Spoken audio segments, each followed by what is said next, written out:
Всем привет! Меня зовут Наташа Васильева, вы на моем YouTube-канале, и это подкаст «Сразу в президенты», где мы обсуждаем вопросы иммиграции. И сегодня мы поговорили об адаптации детей в иммиграции с двумя очень интересными экспертками. Одна из них — это Шелена, психотерапевт. И если вы еще не смотрели, с ней было отдельное видео, которое я очень советую вам посмотреть после просмотра этого видео, а также со школьной консультанткой, ее зовут Маша. Мы поговорили о том, как адаптируются дети в эмиграции, какие проблемы у них могут возникать, о том, что такое успешная иммиграция, о том, как вы, как родители, можете помочь собственным детям, а еще о том, какие ресурсы вам может предоставить американская школа. Спойлер, я была очень удивлена количеству ресурсов, которые предоставляет школа. Приятного просмотра! Девушки, привет! Очень рада вас видеть. Давайте Привет. познакомимся, расскажите немножко о себе. Привет. Я Шелена. Я у тебя уже была в гостях. Но если так коротко обо мне, то я психотерапевт и коуч. Одна из моих основных направлений работы — это вопросы миграции, работа со взрослыми. И сейчас я дополнительно изучаю тему второго поколения мигрантов. Это наших детей. Вот что у них, как у них, что происходит. Окей. Всем привет. Меня зовут Маша. Если вкратце, то я школьный психолог и терапевт тоже. У меня двойная лицензия. Вот, конечно, основная часть моей работы — это в школе, особенно в течение учебного года. Вот, и в нешкольное время я работаю с детьми и подростками в качестве психотерапевта онлайн. Спасибо большое, приятно познакомиться. Ну и давайте начнем про детей. Для начала я хотела бы спросить вообще, какие проблемы возникают у детей в эмиграции. И на самом деле у меня уже было одно видео про детей. У меня была девушка, которую перевезли в 11 лет ее родители сюда, в США. И ей уже сейчас за 30, она хорошо адаптировалась, она рассказывала свою собственную историю, что ей было сложно, что нет. И люди писали комментарии очень диаметрально разные. Есть люди, которые прям боятся, что они сейчас перевезут своих детей, детям будет плохо, они боятся, как их дети адаптируются и прочее.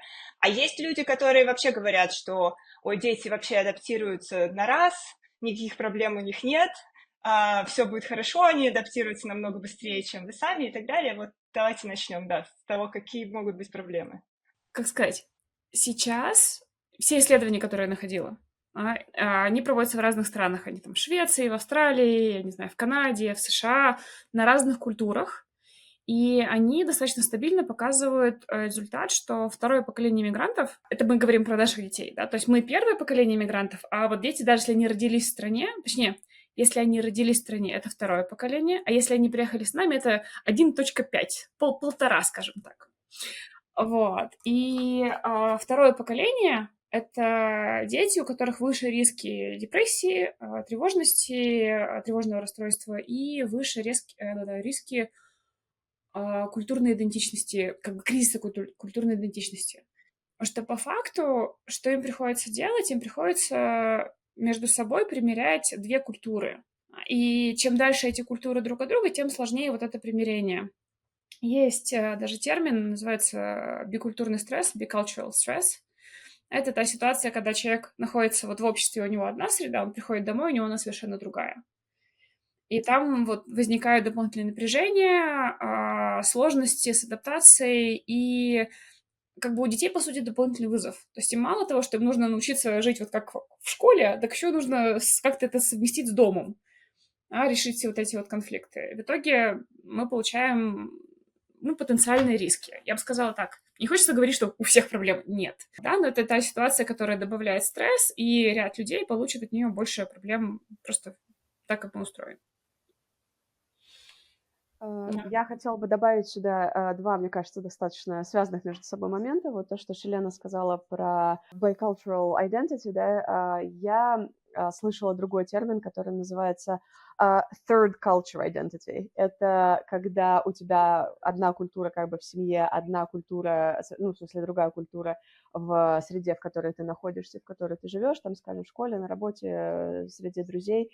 И в итоге получается, что ты уже как бы полностью и не здесь, но еще и до конца не там. То есть ты как-то где-то посерединке болтаешься, вот это вот получается вот это вот third culture, да, что ты немножко по половиночке там, и еще что-то сверху от себя добавляется. И даже когда я со взрослыми людьми разговаривала, которые как раз вот идентифицируют себя как вот third culture people в данном контексте, они говорят о том, что мы до сих пор даже вот сейчас, когда нам там за 20, за 30, за 40, мы еще не до конца поняли вообще, кто мы, что мы, почему мы, как бы, и какой же у нас на самом деле первый язык, и как же нам идентифицировать себя. То есть такое происходит. Вот. И второе, что хотелось бы добавить, это про то, что мне кажется, вот это вот, Наташа, как ты сказала, понятие того, что многие родители говорят, ой, да ладно, дети так быстро адаптируются, да, вот, им так все легко.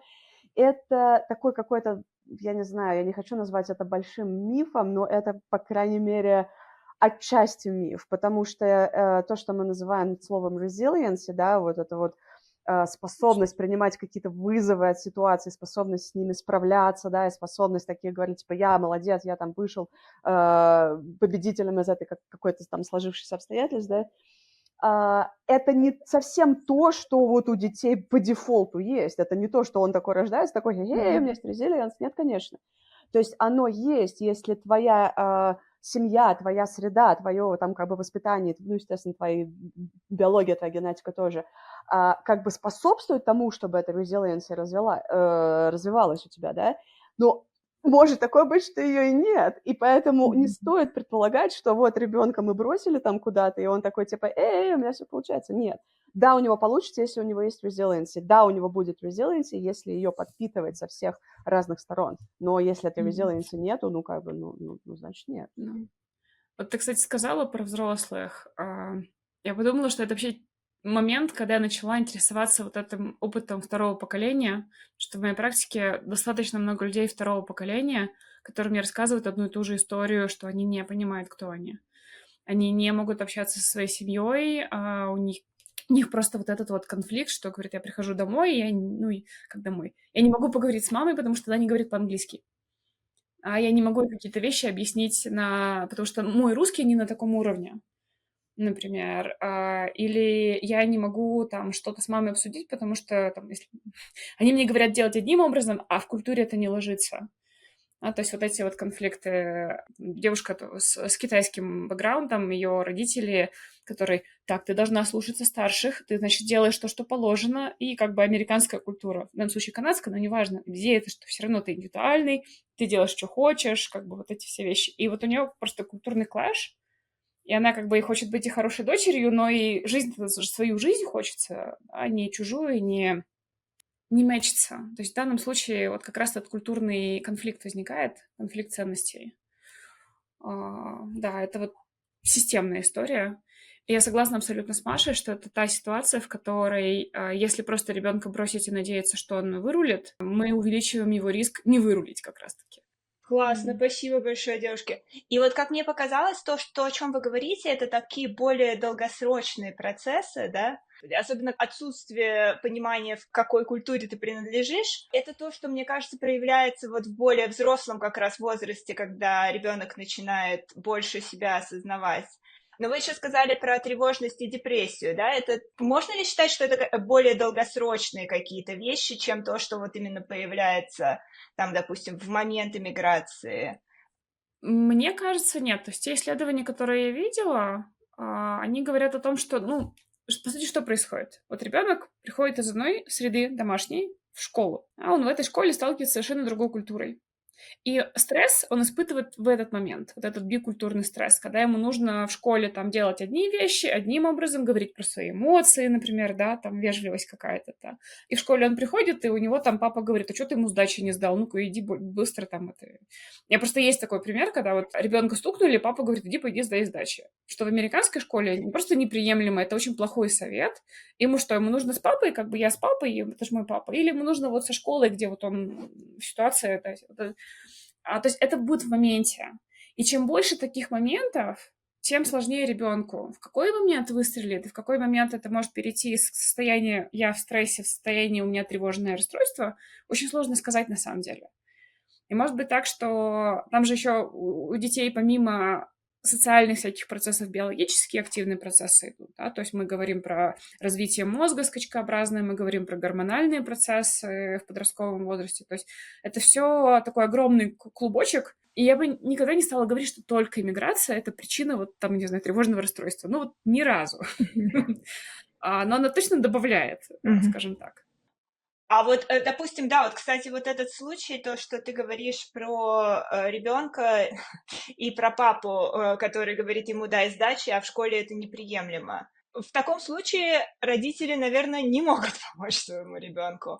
А кто может? Я хотела бы здесь ответить на этот вопрос, потому что это очень достаточно часто встречающийся случай на моей работе, потому что я работаю в Bellevue School District, и город Белвью здесь у нас в Вашингтоне, он, ну, очень-очень-очень многонациональный. Я не помню точную цифру, сколько конкретно как бы языков и культур во всем дистрикте есть, но больше сотни точно. Вот. И, конечно, все эти мальчики и девочки, они там приехали в разное время, как бы при разных обстоятельствах.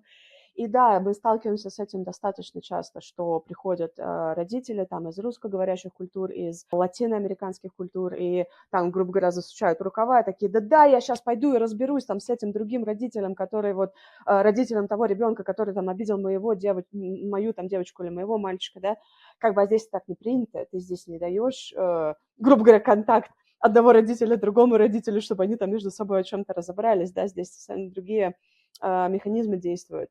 И в этом случае это работа нас, как сказать, как школы, да, нас, как вот школьного, не знаю, комьюнити, что ли, школьного общества, чтобы выслушать родителей, как бы валидировать, что да, конечно, вы хотите сейчас пойти, там, я не знаю, засучить рукава и давать всем по щам, потому что вы не хотите, чтобы вашего ребенка обижали, и это справедливо, потому что никто не должен никого обижать. И при этом дайте, пожалуйста, нам возможность разобраться, как бы, ну, как бы помочь вашим детям разобраться друг с другом, поговорить с родителями того другого человека, того другого ребенка отдельно, поговорить с вами отдельно и сделать какую-то договоренность о том, как потом эти двое детей будут вести себя, чтобы не создавать некий конфликт, да, между собой. Вот, то есть это, наверное, слишком развернутый ответ на вопрос, что это, как я это вижу, это задача нас, как школы, сделать работу с родителями, принимая во внимание их как бы культурный бэкграунд, да, принимая во внимание как бы то, что каждый родитель, скорее всего, хочет для своего ребенка только лучшего. Вот, просто не всегда они имеют инструменты добиться этого лучшего, особенно вот как бы в контексте здесь культуры. И наша задача как бы родителям дать эту информацию, дать как бы эти, я не знаю, тулы, скиллы, как хочешь это назвать. И, конечно, есть такое, что некоторые родители говорят, да, я понимаю, ну, как бы мы там приехали оттуда-то, оттуда-то, у нас там решаются вопросы по-другому. И спасибо, что вы мне рассказали, как у вас здесь. Мы будем стараться, спасибо большое. Бывает, конечно, и по-другому. Бывает такое, что родители говорят, типа, нет, вы тут ничего не понимаете, да что это за Америка такая, да что это за страна такая, да вот это все правда, что по телевизору показывают, и как бы они не готовы. Они не готовы слушать то, что мы можем предложить, то, что мы можем сказать. Ну, естественно, как бы чем меньше родители готовы слушать, тем сильнее это отражается, опять же, на вот это вот конфликте внутри ребенка, про который Шелена говорила. Еще, кстати, вот говоря про родителей и школу, и, Маш, сейчас вот я тебя попрошу прям побольше рассказать, потому что я столкнулась с тем, что некоторые родители не понимают, что со школой вообще можно поговорить. То есть это та ситуация, когда, наоборот, вместо того, как бы они не приходят, они не понимают. У меня у знакомый ребенок по некоторым признакам, что вроде бы очень много гиперактивности, то есть я бы, ну, протестировать имеет смысл на какие-то там, тот же синдром дефицита внимания, да, нужна ли ему поддержка дополнительная. А второй момент, он, например, научился читать по-русски, на секундочку, в английской школе, по-русски сам. То есть для меня это еще признак того, что они проверят ли на одаренность, да, то есть, и это если это twice exceptional, как в американской школе, что-то это понятие, когда ребенку на самом деле нужна адаптация школьной системы, чтобы развить его лучшие качества. Я это приношу, собственно говоря, своей знакомой, говорю, слушай, вот иди говори с директором, иди говори со school counselor, что вы можете для ребенка сделать, да, какие тестирования, потому что это есть, это доступно. А она говорит, ну я не знаю, так стесняюсь я вот говорить, ну это же не, как бы, а вдруг он не одаренный, как бы, вот как вообще, ну, И при этом еще говорит, у меня же язык не, ну, как бы сложный, я не могу пойти поговорить. Я говорю, ну, переводчик, Google Translate, да, то есть есть очень много вариантов. То есть вот это та ситуация, где получается, что неадаптированность, неинтегрированность родителя, то, что слабый английский, непонимание того, какие варианты ты можешь для себя попросить, и даже непонимание того, что говорить про то, что, эй, у меня ребенка там, может быть выше интеллект, это нормально. Да, то есть если, потому что она говорит, ну, вдруг мне там фанамку насуют, то, что я там выпендриваюсь, и вообще надо быть скромнее. Да, то есть вот, да, вот это вот, где культурная штука сыграет злую шутку с нами. Вот, Маша, расскажи вот в этой ситуации, вот что вообще можно делать, что школа может делать? Мы говорим в данном случае не про Вашингтон только, да, то есть наверняка есть какие-то особенности отдельные, но вот в целом. Мне кажется, сложно говорить не только про Вашингтон, потому что я работаю только в Вашингтоне и знаю только про Вашингтон. Но да, я абсолютно согласна с тобой, что родители, им очень часто некомфортно делать некий reach-out к школе. При том, что мы как школа, мы обязаны предоставить переводчика. Если родитель говорит, что там, типа, ребят, я хочу с вами поговорить, но я по-английски не говорю, мы такие, да ладно, нет английского, нет проблем. У нас есть опции, у нас есть как бы инструменты. Мы можем действительно, самое базовое, можем использовать Google Translate. У нас есть подписка на сервис, когда мы звоним по телефону, и там вживую переводчик как бы переводит синхронно туда-туда. У нас есть свои внутридистрикты переводчики, которых мы можем пригласить на личную встречу. То есть как бы главное заранее знать, что родителю нужен переводчик, и вообще без проблем. У нас, ну, на худой конец, у нас есть внутри здания люди, которые говорят вот по-русски, я, например, да, люди, которые говорят там по-испански, люди, которые говорят на Mandarin Chinese, и мы можем, это, конечно, не приветствуется, но мы можем друг друга, так сказать, попросить помочь, попереводить, если прям совсем других опций нету. Вот, поэтому как бы родителям прежде всего необходимо знать, что школа предоставит переводчика, и не будет такого, что родитель придет и типа я это самое хочу с вами поговорить, но у меня не получается, потому что у нас есть ресурсы, чтобы помочь родителю поговорить таким образом, каким он хочет с нами поговорить. Второй момент – это то, что родители периодически, как сказать, пытаются быть более такими проактивными, что ли, когда дело касается каких-то академических вещей. Это вот в моем наблюдении. Там, допустим, я работаю сейчас в middle school, 2 года назад я была в high school, то есть это вот когда дело доходит до каких-то конкретных экзаменов или расписания, или предметов, или там требований, чтобы выпуститься из школы. То есть это тоже некая система, которая родителям не особо понятна, особенно родителям, которые никогда не учились в школе в Америке. И они такие, типа, что, какие-то graduation requirements, что это вообще такое, что это за слова. И в этом плане родители, как правило, более чувствуют себя свободно и комфортно, чтобы обратиться к школе, ко мне, например, да, и сказать, типа, слушайте, объясните, пожалуйста, вот что вообще нужно сделать для того, чтобы мой ребенок получил диплом в 12 классе. Вот, потому что, ну, вроде как у родителей в голове как бы идет связка прямая, да, как бы вот школа, вот академические вопросы, вот школа академическая мы решаем. Вот, и намного реже идет связка, что типа вот школа это также про социально-эмоциональный интеллект, да, это про вот как бы чувство принадлежности некого, да, это про общество, про комьюнити, вот, и обращение от родителей ко мне, например, по поводу того, что, ой, там, я замечаю то-то, то-то дома, не могли бы вы помочь, они намного реже, чем обращение родителей по поводу того, о, боже мой, моему сыну неинтересно в вашей математике, сделайте с этим что-нибудь. То есть, мне кажется, здесь это, к сожалению, опять же, мы как школа, мы как, я не знаю, там, некий комьюнити внутри дистрикта, мне кажется, мы здесь что-то не доделываем, мне кажется, мы что-то упускаем, то есть нам нужно больше приносить вот это вот, я не знаю, awareness, что ли, да, вот как бы семьям, с которыми мы работаем, нам нужно больше рассказывать им про то, что же у нас есть и что мы можем сделать, как бы реально, да, чем мы можем помочь. Просто родители не могут этого знать, потому что как бы они сами в этой среде не учились, и если им никто про это не расскажет, они никогда не как бы не узнают, что вообще, какую помощь возможно получить. То есть в этом плане, мне кажется, здесь, конечно, еще нам, как школе, огромно есть большой пласт работы, чтобы вот довести до внимания родителей, причем на разных языках, что мы можем, как бы, да, и как мы это можем.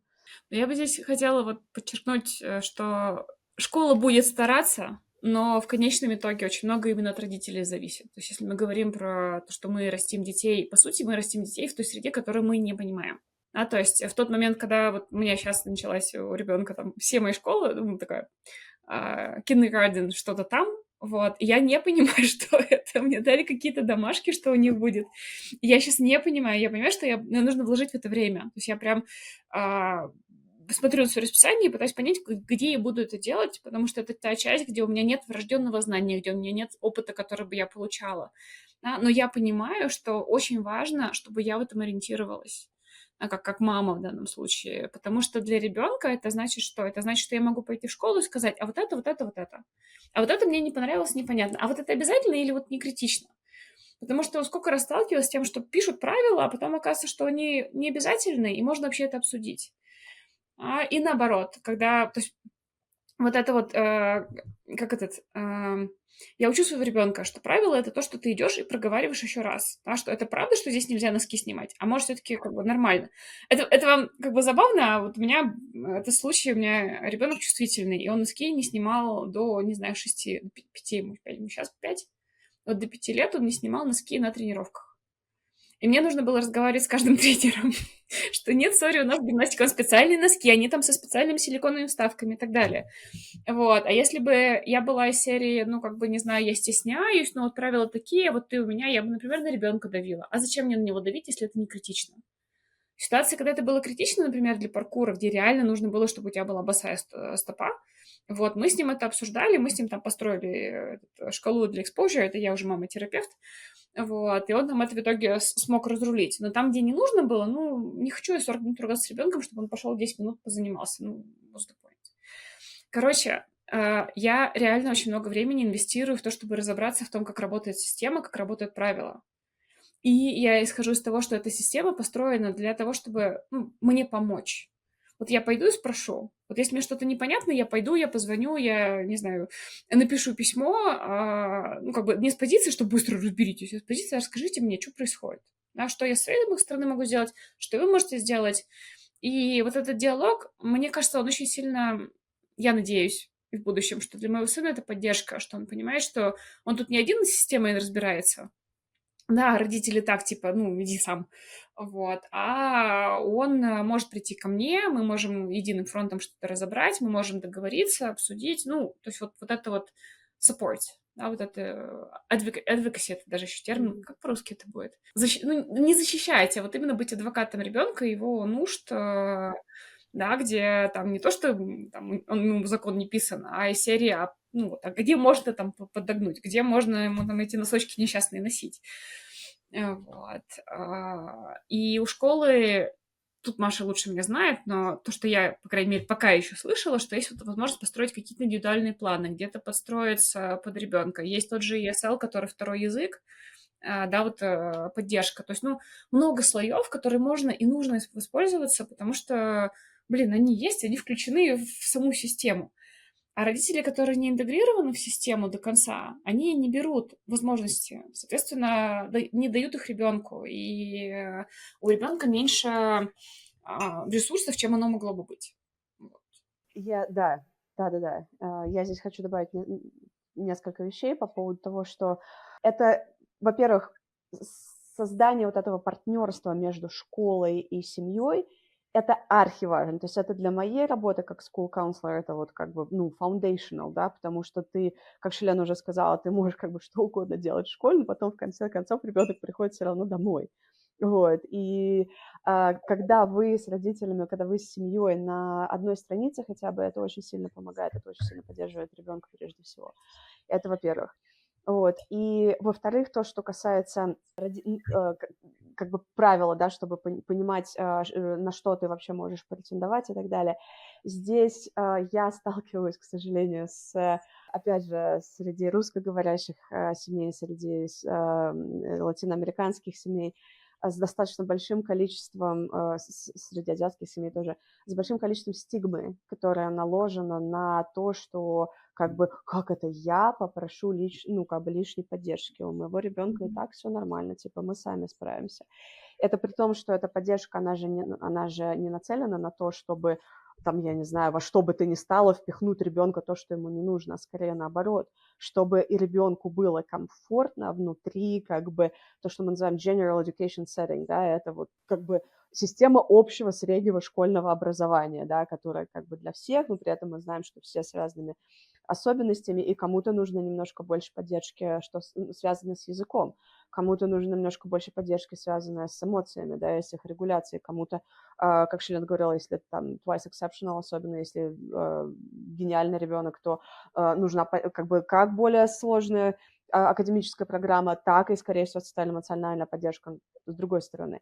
То есть как бы если мы, как школа, знаем, что ребенку нужно, мы можем это мы можем лучше помочь ребенку, да, как бы, и в итоге все от этого только выигрывают, и нам хорошо, и ребенку хорошо, и семье хорошо, вот, но вот это вот понимание того, что, типа, моему ребенку ничего не нужно, типа, у нас так все нормально, как бы, я не хочу ничего лишнего просить, ой, как-то у него галочка будет стоять, то, что он там MLL, да, это Multilingual Learner, не-не-не-не-не-не, мы не хотим MLL-программу, вообще ничего не хотим, он говорит по-английски уже достаточно нормально, никакой лишней поддержки нам не нужно, ой, как это у нас там будет специальный там 504 план, не-не-не-не-не, это, а вдруг это кто-то про это узнает, а вдруг университет нас после этого депримирует, не-не-не-не-не.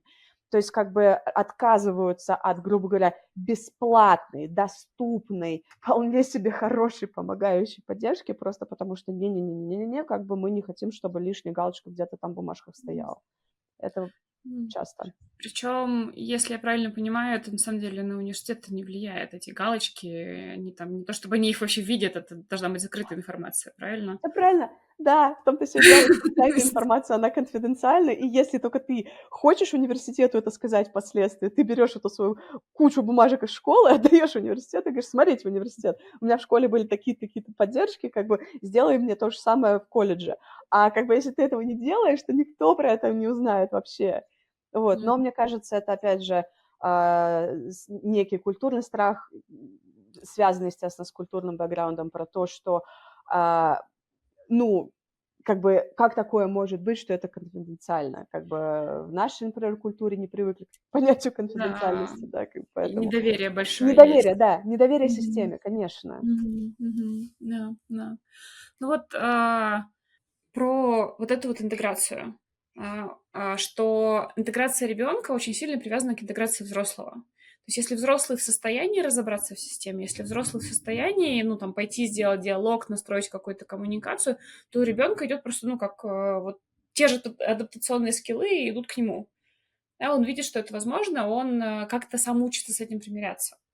Вот я, когда читала все эти исследования свои про второе поколение, очень сильно привязан уровень тип интеграции, не интеграции, а адаптации, собственно говоря, интеграция один из самых лучших типов адаптации, тип адаптации родителя связан с тем, как ребенок будет адаптироваться. Чем больше адаптирован родитель, то есть если у родителей есть здесь работа, он говорит на языке, он умеет водить машину, он может прочитать там все домашние задания, тем легче ребенку. Вот. Я просто часто встречаю семьи, где как вот родитель, в смысле папа работает, а мама дома. И у мамы английский ниже или может даже быть вообще, ну, не совсем на нуле, но вот очень часто бывают с этим трудности. И она всю работу в школе отдает папе. А папа, который в силу социальных каких-то наших патриархальных процессов не то чтобы тоже хочет быть вовлечен, просто он работает, и ему тоже, ну, как бы мама тоже может по-разному работать, но очень часто отец не будет так эмоционально вовлечен или будет что-то читать, или придет домой в 11 вечера, ну просто вот. И поэтому очень важно, чтобы оба родителя были интегрированы. Не только один, который вот снаружи, а второй вот он сидит дома, и вот он как бы занимается какими-то своими делами. Да, то есть вот эта вот степень контакта с окружающей средой важна у обоих. Вот, это помогает ребенку. И большой фактор — это то, насколько у ребенка в будущем будет общение с мамой. То есть вот это вот знание родного языка матери, именно матери, не отца, оно очень сильно играет роль в том, насколько он чувствует контакт со своей идентичностью. То есть вот отдельное исследование, которое я находила, что если ребенок может говорить на языке матери, достаточно хорошо свободно, то ему легче по жизни. Он чувствует как бы connection больше с собой, со своей культурой, как-то вот там, я на самом деле не видела даже, что кто-то как-то это объяснял, но статистика такая, что если человек говорит на языке матери, ему лучше. Вот просто по всем параметрам. Все. Соответственно, как бы, если вы отдаете ребенка в школу, если родители отдают ребенка в школу и не занимаются его русским, мы в данном случае говорим русским, а так, любым языком, то вот эту связь мы рискуем потерять. Я хотела бы добавить такой, как сказать, историю из работы в прошлом году. Мы работали с совершенно потрясающей семьей, они первоначально из Мексики, у них не очень простое как бы социальное положение здесь. Вот, и все детки у них в special education, то есть они по той или иной причине, как бы им нужен экстра уровень поддержки, как бы академической, вот, в силу их особенностей, как бы, и способностей.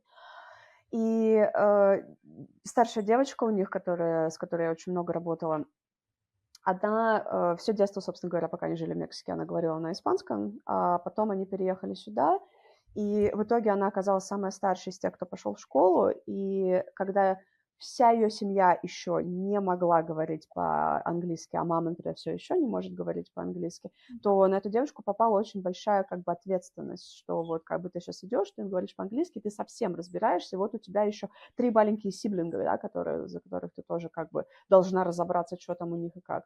И в итоге сейчас девочка вот с сентября начнет уже high school, то есть ей уже 14-15 лет, она вычеркнула испанский из своей памяти. То есть вот просто вот вычеркнула. Она говорит исключительно на английском и в школе, и дома, и если с сиблингами на английском совершенно без проблем, потому что они все уже достаточно как бы в языковом смысле интегрировались, то с мамой она больше не может говорить.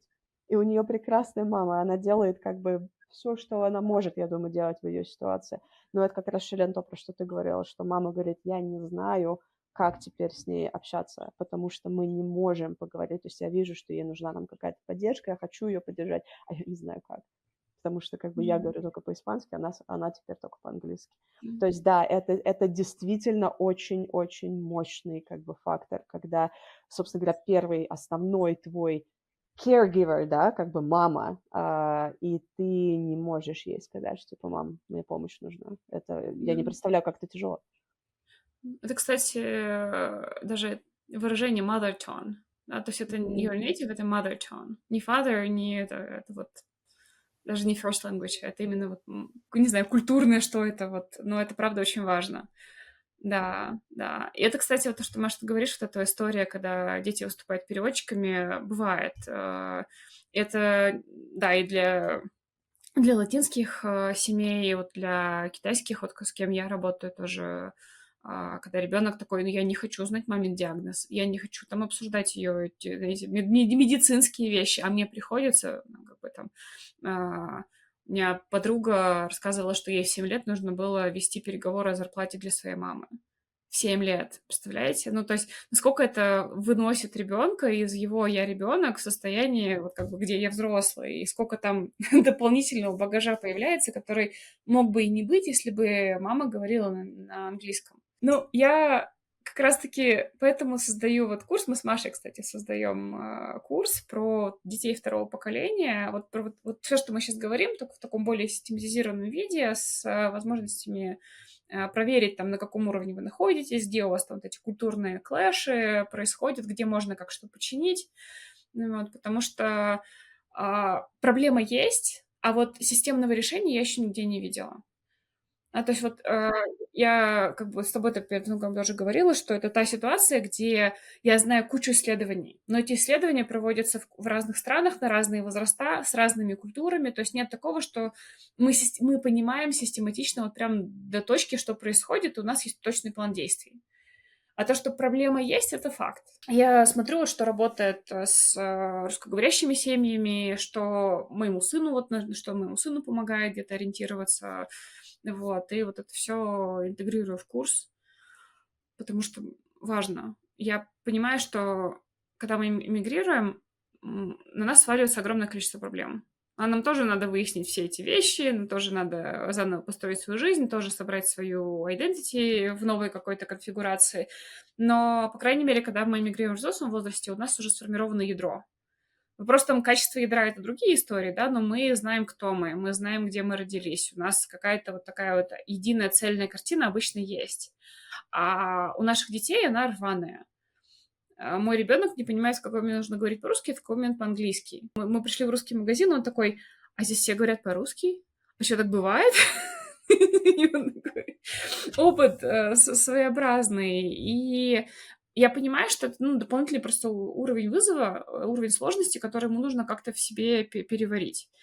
И сейчас я, например, работаю над тем, чтобы привить ему чувство гордости, что он может говорить на 2 языках.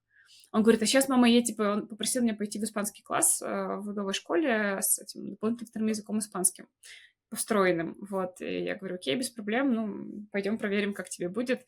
И он такой: теперь у меня будет 3 языка. То есть я стараюсь создать ему вот этот позитивный нарратив, да, о том, что кто ты и что ты, и не бросаю, не хочу, чтобы он просто чувствовал себя брошенным, типа, выясняй, что с этим делать, да, вот давай поговорим, вот как русская культура отличается от американской, там, почему ты ешь гречку, а другие не едят гречку, например, да, там, или вот, чтобы это все соединялось в какое-то новое полотно, нежели вот они как бы были от него 2 отдельных совершенно центра, которые он бы сам пытался где-то у себя в мозгу как-то примирить. Да, это очень классно. Получается, ты прям проактивно пытаешься его изначально интегрировать.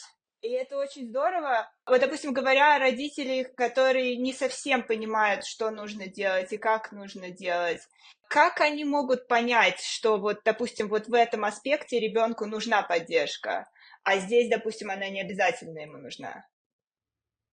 Я бы смотрела на уровне интеграции ребенка и взрослого. То есть если вот в курсе как раз делаю вот эти чек-листы, что есть чек-лист для интеграции взрослого по пунктам, по-моему, 15 у меня получилось пунктов, что вот язык, перемещение на местности, и там дальше такой довольно длинный список, и у ребенка есть похожий список. Вот, то есть если у родителя практически все пункты закрыты, то мы работаем больше с ребенком и смотрим, что у него из этих пунктов не закрыто. Если у него друзья, нормально ли он справляется с учебной загрузкой, если у него или нет проблем с поведением. Оптимально, если у него друзья будут на обоих языках. То есть не только на русском, но и не только на английском, но и на русском, например. Если там будет еще 3-й, 4-й язык, так и вообще отлично. Потому что чем больше у него вот этого вот контакта с другими культурами, тем больше нормализации того, что, хей, не я один такой с 2 культурами.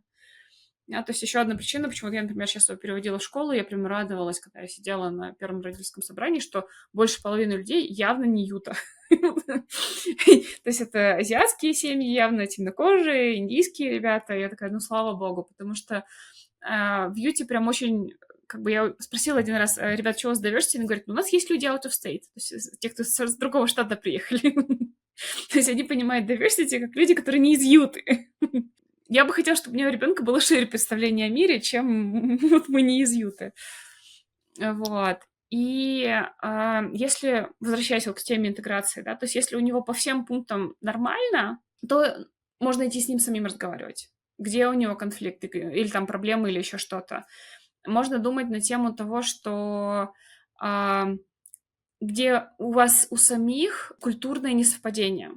Например, у меня сейчас культурное несовпадение с Ютой, в данном случае. В Вашингтоне этой проблемы не было, но здесь безумно детей закармливают сладким.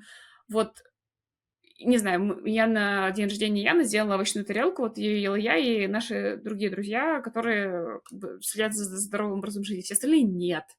Вот они ели вот там сок, фрукты, вот как бы все это было. Вот. И ни на одном дне рождения у ребенка не было этих овощей. А у меня задача, одна из таких галочек, что ребенок должен есть овощи. Но он должен есть овощи. Хоть это будет морковка в нарезке, неважно. Просто сама концепция того, что у тебя в еде должны быть овощи. Соответственно, она в какой-то мере идет вразрез с вот этой традиционной американской школьной культурой. И мне, получается, надо как-то это интегрировать так, чтобы для него было нормально, что я ем овощи, несмотря на то, что как бы остальные вокруг меня не едят. Но в то же время это не было с позиции серии... там, я не знаю, вы там едите всякую фигню, я лучше вас, потому что это тоже позиция, которая ему не даст большого преимущества. Ну, это там первый вариант. Второй вариант, там тоже всякая разная еда, там я ему давала гречку с собой или пельмени, вот, и он мне в какой-то момент говорит: мам, давай, типа, не гречку, а можно мне вот как у того ребенка, у него там какие-то чикен-наггетсы или что-то такое, то есть вот сейчас я учусь с этой стороны договариваться, то есть это там, где у нас получается культурное несовпадение о том, что для меня норма и что норма там для американской школы. Это, минимум. Там чуть побольше, это моя личная история с Санта-Клаусом, когда я не вру, что у нас есть Санта-Клаус, я говорю: малыш, я его никогда не видела, вообще как бы подарки под елку, если что, я кладу, потому что, как бы, это идея. А ему все говорят: нет, это правда. И он как бы, вот сейчас он оказался в ситуации, когда дома у него одна информация, а снаружи у него другая информация. Ему 5, ему хочется верить в Санта-Клауса. И вот мы с ним разговариваем на тему Санта-Клауса. Он говорит: мама, а зубная фея существует? Я говорю: так же, как и Санта-Клаус. И он такой: блин, я хочу знать ответ. Ну, это забавный пример, но такие клаши будут появляться, если с тем же вот примером там пойти кого-то побить, да, или с какими-то другими вещами, где то, как ребенок видит ситуацию, или то, как ему школа предлагает, отличается от того, как видите ситуацию вы, вот там надо садиться и разговаривать. Вот там нужно прям проговаривать, почему ваши позиции отличаются, что для ребенка важно, чтобы он учился решать вот эти вот конфликты, да, вот эти как-то несовпадения внутренние. Диссонанс. Диссонанс, да, вот, хорошее слово, диссонансы. Потому что они будут, без вариантов, вот они точно будут. И нам нужно не то, чтобы заранее все продумать, а понимать, когда они возникают, и вот механизм их решения. Так, чтобы это не было, знаете, мне один раз рассказали, но я с русскими, девушка очень рано эмигрировала, я с русскими, говорит, вообще не общаюсь, потому что, не знаю, они какие-то все такие, только с друг другом общаются, у них темы неинтересные. То есть, как бы вот это вот отдаление пошло, потому что, не знаю на самом деле почему, я там много историй не знаю, но это один из тех вещей, которые бы я не хотела, чтобы мои дети получили, что с русскими это скучно, и русских я избегаю, как бы, нет. Вот. Маш, а ты что думаешь?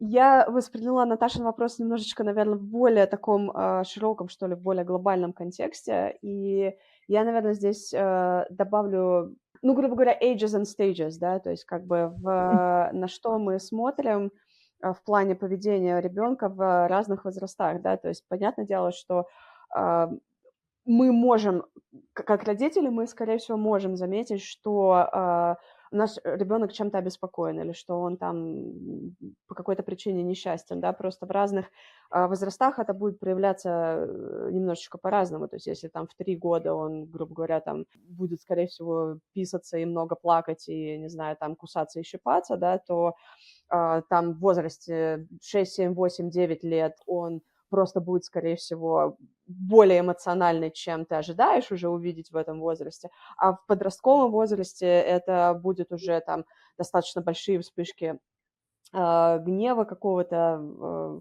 больше отдаления, более, как сказать, более чем стандартное, что ли, отдаление от родителей и приближение вот именно к друзьям, просто потому что, типа, вы здесь ничего не понимаете со своей вот этой вот культуры, которую вы мне навязываете, да. Но, естественно, очень важно как бы на всех этих этапах понимать, как бы, а что же еще является факторами риска, то есть что я увижу дома, и если я это увижу, в каком случае мне обязательно нужно бежать за помощью, да, потому что если мы видим, что больше агрессии, чем, чем раньше, например, было, или чем ты видишь там у детей твоих друзей, да, проявляется, это может быть признаком депрессии. То есть это может быть не агрессия ради агрессии, а это может быть то, как проявляется депрессия или тревожность именно вот особенно у подростков. Если мы видим там какую-то вот эту вот растерянность и такое, ты что ж такой ленивый, вот это вот слово ленивый я вот так ненавижу, если честно, потому что это такая бирка, а на самом деле за ним столько всего стоит. Вот, то есть там, не знаю, растерянность какая-то, ощущение, что ребенок вот никак не может сконцентрироваться на чем-то, хотя раньше это не вызывало проблем. То, что вот он как бы перестал следить за своей школьной успеваемостью, да, то, что он делает, и продуктивность у него намного ниже, чем раньше. Вот, то, что в одежде, может быть, он перестал особо следить за как бы тем, как он выглядит, хотя раньше это было важно. Вот. Это может быть ничего, это может быть просто переходный подростковый период, пубертат и гормоны, но также это может быть симптомом того, что что-то более серьезное, как депрессия, происходит. Мы уж не говорим там про какие-то, совсем очевидные, не очевидные, в смысле, а совсем заметные вещи, такие как self-harm, да, то есть это когда ребенок каким-то образом себя режет или царапает или что-то еще. Это совсем не всегда признак того, что у ребенка мысль о суициде, но это, скорее всего, признак того, что, о боже мой, я не справляюсь, и я делаю хотя бы что-то, чтобы как-то это все вынести, да. Вот, то есть, мне кажется, опять же, мы как школа должны делать немножко более хорошую работу, чтобы родителей научить, как бы, на что обращать дома внимание, да, и родители тоже, как бы, да, это нормально, то, что ребенок будет от тебя в какой-то момент там сепарироваться, и с каждым годом все больше и больше, да, это нормально. И при этом, мне кажется, основное,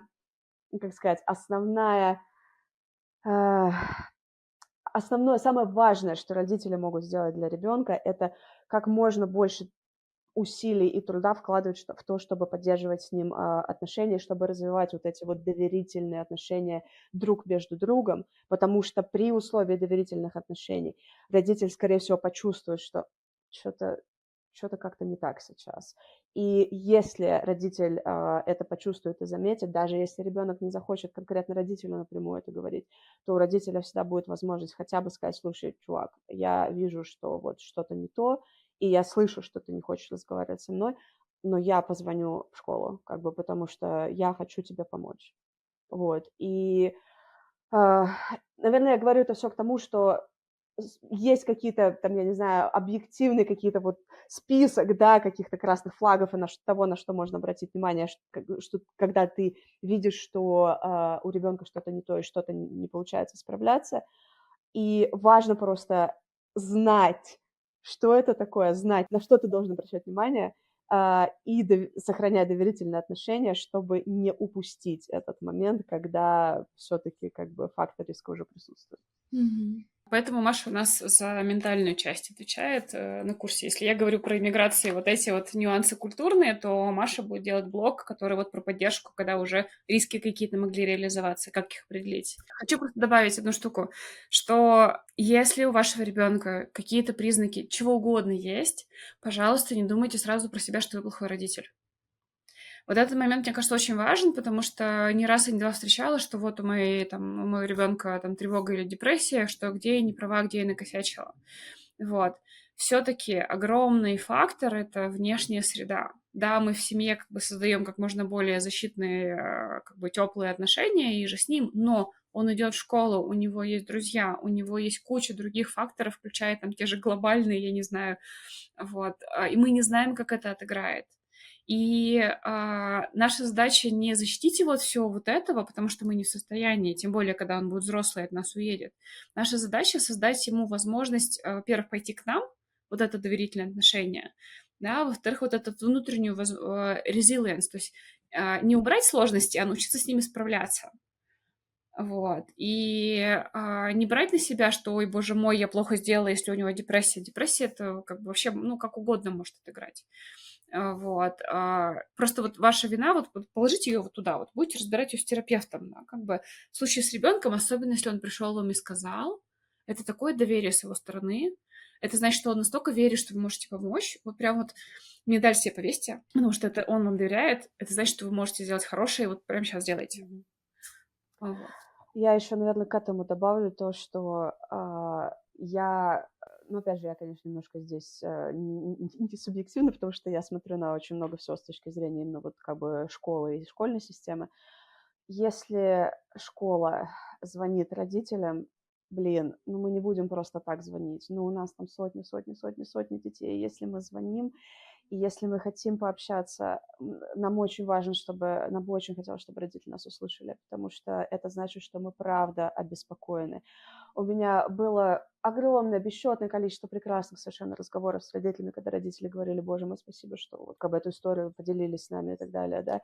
И, к сожалению, было, к счастью, не такое большое, но, тем не менее, определенное количество разговоров, когда родители были: Селя, чего мне сейчас звонить? Зачем вообще, почему вообще тратить сейчас мое время на то, чтобы вот рассказать про это все? Почему вообще мой ребенок с вами про такие, значит, деликатные, интимные вещи разговаривает, а со мной нет? Это такая... Я не знаю. Это хороший Можно... вопрос, на самом Да, деле. как вы думаете, когда последний раз вы проводили качественное время с своим ребенком? То есть я к тому, что у нас, как у школы, у нас нету задачи позвонить родителям и навалить на него еще чего-нибудь. То есть, типа, вот, ты, блин, не справляешься, на тебе еще вот сверху это самое, и посыпать. Нет.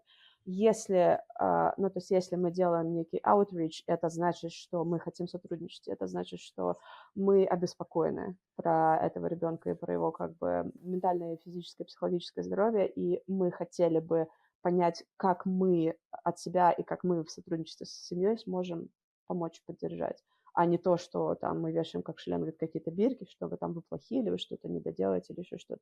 То есть я, наверное, со своей стороны мне бы очень хотелось, чтобы родители рассматривали это именно как вот способ к collaboration, да, а не способ там, типа, что вы от меня еще хотите, ну вас.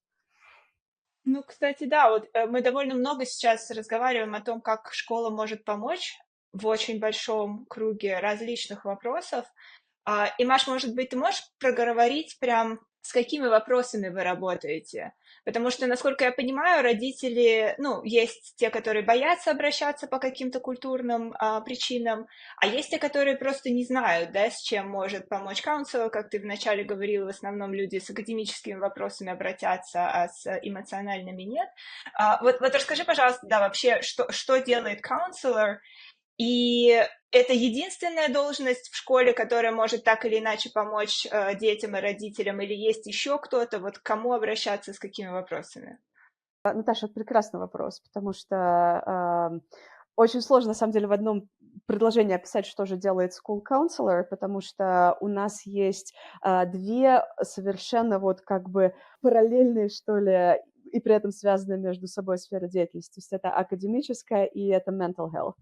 Вот. И что касается академической, это вот, ну, как некий такой академический советник, что ли, то есть посмотреть, что нужно, чтобы получить школьный диплом, посмотреть, если там, допустим, скучно, грубо говоря, там на математике какие еще опции есть, поговорить про расписание, поговорить про требования, то есть вот какие-то такие базовые вещи, которые нужно знать и понимать для того, чтобы у тебя в школе были успехи. Вот, как бы с точки зрения, опять же, академической, там часто бывает такое, что родители такие, ой, там вот что-то с одним из учителей не клеится, как-то у нас вот никак общение, а не могли бы вы помочь? Я не учитель, поэтому я не буду как бы говорить, что там типа, да, конечно, у вас не получается с химией, я сейчас вам помогу разобраться. Конечно, нет, я ни хрена не знаю про химию и тем более не помогу разобраться. Но я могу, скажем так, организовать встречу родителей и конкретных учителей там, по предмету, которых у них не получается, и если родитель захочет, чтобы я тоже поприсутствовала на этой встрече просто как бы как лишний там, человек для мозгового штурма, я, конечно, тоже буду это делать. Вот, это что касается как бы академической части. И параллельно и рука об руку с этим идет именно часть по ментальному здоровью, то есть что мы делаем? Если у детей какие-то конфликты между собой, если у детей какие-то конфликты дома, если child abuse and neglect, да, то есть как бы физический абьюз, эмоциональный абьюз, там как бы не удовлетворение базовых потребностей ребенка, то есть как бы, грубо говоря, ребенка не кормят там и ему негде спать, и вот это все, это тоже, соответственно, к нам, эти сложные разговоры мы тоже разговариваем. Друзья обеспокоены о других друзьях, потому что они видят, что их друзья либо как бы режут себя, да, либо у них какие-то признаки депрессии другие есть, либо они упоминают о суициде, либо у них были попытки суицида. Это тоже все к нам. Вот, как бы какие-то, как сказать, мы рекламируем себя как problem solvers, то есть, типа, у вас есть проблема, приходите к нам.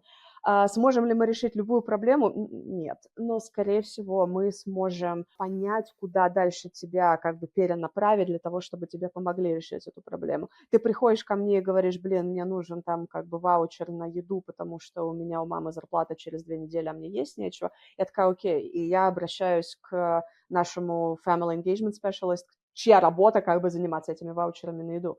Ты приходишь ко мне и говоришь, блин, я очень хочу поехать на, там, я не знаю, graduation cruise, но у нас нету денег. Я такая, окей, я свожу тебя с человеком, кто этим занимается.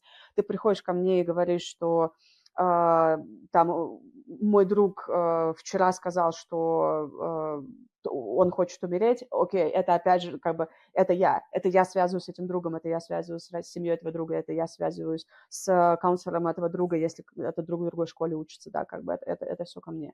У тебя, там, я не знаю, конфликт с подружкой, и у вас там какая-то драма, потому что вам всем по 13 лет, и это возраст, когда много драмы с подружками, это тоже ко мне. Я, скорее всего, позову вас обеих с вашего разрешения, как бы, и помогу вам сделать некий restorative conversation друг с другом, чтобы это разобраться. И, наверное, как бы тоже важно очень упомянуть то, что основная разница между тем, какую помощь и поддержку с точки зрения ментального здоровья оказываю я в контексте школы, и какую помощь как я могу оказать вне контекста школы как терапевт, да, это немножко разное, потому что в контексте школы у меня сотни детей, и я не могу выступать как их терапевт. Я помогаю им решать проблемы, и если я делаю с ними там какие-то регулярные достаточно чек-ины, то эти чек-ины не по часу в неделю, а там по 15-20 минут в неделю, и это все идет через линзу вот...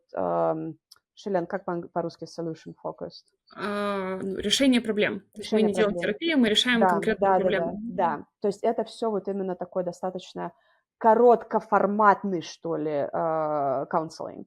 В то время как я, как терапевт, я не обязана быть короткоформатным, да, то есть как бы, но в школе, внутри стен школы я не могу оказывать терапию, это неэтично. Если я вижу, что кому-то из моих студентов нужна именно такая долгосрочная терапия, то я обязана сделать referral куда-то. Либо как бы просто сказать родителям, позвоните в вашу страховку и узнайте, куда вас примут, либо как бы в какой-то комьюнити-агентства, с которыми мы сотрудничаем, как школы и так далее. То есть как бы я не оказываю длительную терапевтическую поддержку внутри школьных стен. Вот. Как бы, двойные отношения — это риски, на самом деле. Да. А все остальное как бы вот именно связанное с кризисами, с проблемами, с какими-то превеншенами, с psychoeducation, это ко мне. Да. Слушай, Маша, у меня возник вопрос. Есть ли какие-то ситуации, в которых прийти к школьному канцлеру со стороны родителей, например, они отыграют плохо на ребенке? Это было бы крайне неэтично. То есть я предполагаю, что такие ситуации когда-то где-то с кем-то возникают. Ну, как бы странно было бы предположить, что такое невозможно. Но должно ли это быть? Нет. Конечно, нет. То есть это неэтично. Наш основной клиент, грубо говоря, это студент, это ребенок. И мы обязаны делать все для ребенка, как бы, чтобы только ему было комфортно и безопасно. Я могу, конечно, подумать про то, что, особенно если ситуация касается абьюза, да, то все мы, не только school counselors, а все мы, работающие в школе, мы являемся то, что называется mandatory reporters, то есть это значит, что как только у нас и все есть... терапевты. Да, то есть как только у нас есть вот малейшее основание предполагать, что у ребенка дома происходит абьюз, мы обязаны это зарепортить в Child Protective Services. И конечно, в этом случае, что происходит дальше, уже вне нашего контроля. То есть может такое быть, да, что мы сделаем этот репорт, то, что называется, будет screened in, это значит, что служба решит, что этот репорт достаточно серьезный, чтобы отправить домой как бы соцработника, да, как бы придет соцработник, и в целом, несмотря на то, что все эти репорты, они конфиденциальные, родители могут поднажать на ребенка и узнать, что ребенок разговаривал, с кем конкретно ребенок разговаривал, и таким образом как бы дедуктивно вычислить, кто же все-таки сделал этот репорт. Вот. И в этом случае, да, наверное, это можно назвать каким-то негативным последствием для ребенка, потому что мы не знаем, что эти родители сделают как бы этому ребенку, узнав, что он кому-то рассказал, что у них происходит дома. Слушай, я имела в виду ситуацию, когда, например, вот как вот моя знакомая, которая переживает пойти в школу, сказать, что, может быть, ее ребенок одаренный, потому что будут думать, что она выскочка, и ребенку от этого будет хуже. Вот такого вот рода кейсы, когда родитель хочет как бы прийти в школу, а его там, не знаю, косо посмотрят, и потом ребенку от этого... Нет, конечно.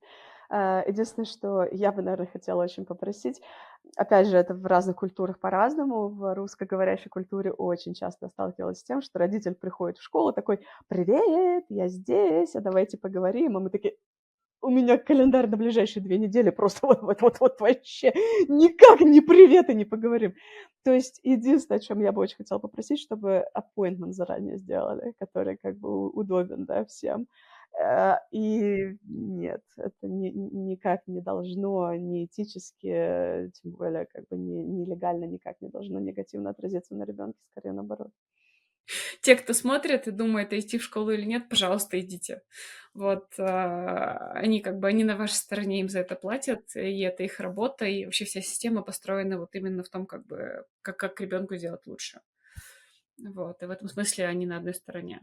Я, кстати, хотела поделиться тоже. Вот мы переехали в Юту, мы до этого были в Вашингтоне, мы ходили в двуязычный садик, и я думала, что он нормальный, оказалось, я была избалована просто до невозможности. Там свежей едой приготовленной, 2 языками, и же с ним. А тут мы приехали, тут двуязычных садиков нет вообще.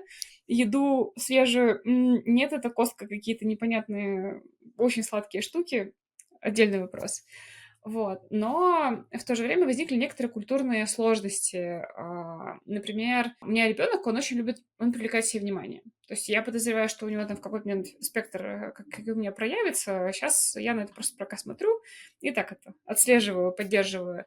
Но он прям, ему нужно привлекать внимание, и он перешел в режим «я делаю глупые шутки».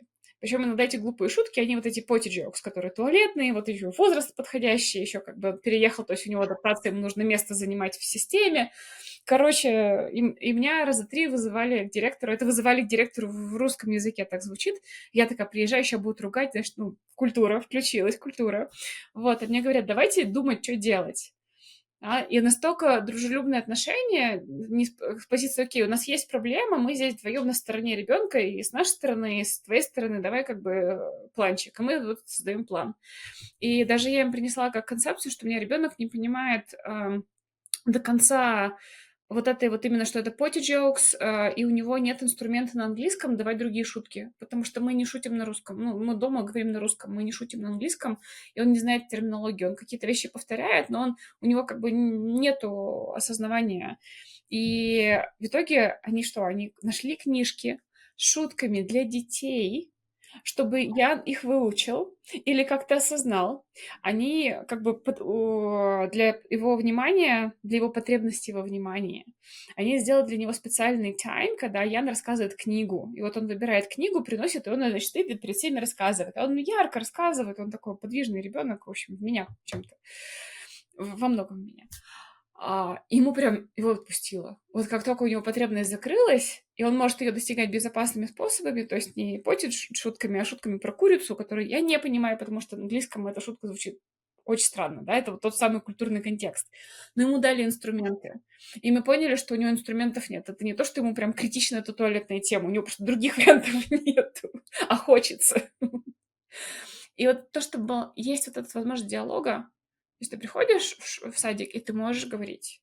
То есть вот это настолько отличается от постсоветской реальности.